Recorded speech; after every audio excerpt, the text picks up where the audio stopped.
to talk more about the NSA revelations and the UK government's attempts to curb them. I'm joined live now from Bristol by investigative journalist Tony Gosling. It's always good to have you with us. What do British journalists think about Cameron's warning of legal action?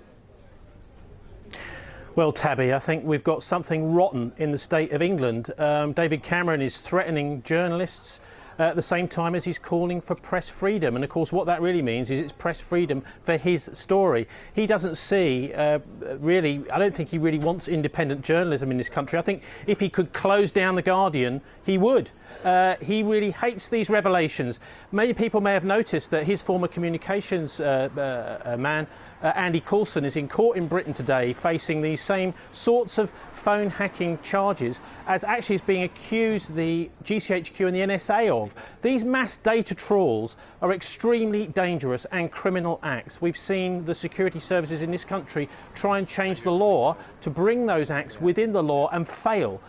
So effectively what Michael Hastings, the investigative journalist in the United States, was saying is that the military and certain parts of the government, including David Cameron and the people surrounding him, have declared war on the press. And this is why he's attacking The Guardian, is because actually what The Guardian's doing is exposing criminality at high level. David Cameron needs to move out of the way and allow the authorities to actually arrest people who have committed these crimes. The reason why these data trawls are so dangerous is it allows really the GCHQ and the authorities in Britain to take out any of their political opponents. I mean, for example, we've seen just over the weekend this guy Laurie Love, who was part of the Occupy movement, arrested, and it looks like he may even be extradited to the United States. Tony, Cameron for hacking into computers. Tony, Cameron is saying that, or claiming that, publishing NSA leaks is damaging national security. What does it actually what does he actually have to back up that claim? I mean, do media outlets that take national security as seriously as they should, or? Look, there's been no evidence whatsoever that any of this is any threat to national security. As The Guardian and Glenn Greenwald point out time and time again, this is really the last refuge of a scoundrel, this accusation of it threatening national security, because it's been absolutely, all it's been is an accusation, no evidence for it whatsoever. I mean, the people who've been supposed to be protecting our freedoms, the security services, on 9/11, on 7/7, many people around the world believe that those were actually false flag attacks, inside jobs. These people were supposed to be protecting our freedoms and they haven't. I mean, for example, in Britain, the families of many of the 7/7 victims have simply been let down by the legal process and left hanging.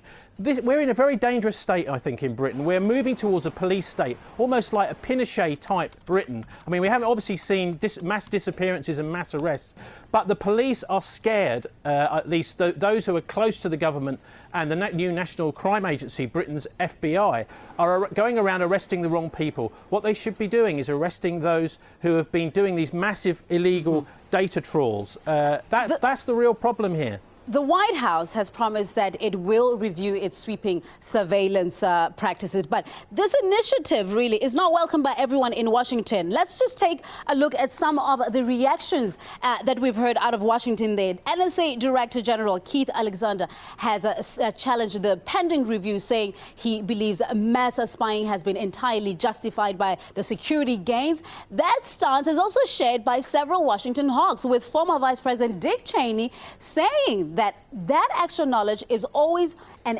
advantage when it comes to security. So, Tony, I ask you, who do you think will have an upper hand here, those advocating for the review or those against it? Well, I think Cameron's accusations against The Guardian will actually backfire on him in a similar way as the Daily Mail's accusations against Ed Miliband's father backfired. I mean, let's look at what's been going on here. We've got war crimes on a massive scale, illegal invasions, drone killings, these enormous false flag attacks being going on over the last 10 years or so, justifying this illegal war on terror, this kind of idea of regime change wherever we want. The latest attempt in Syria has failed so far, and so what's happened is much of the flak is now being poured on the journalists and on the people and on the politicians.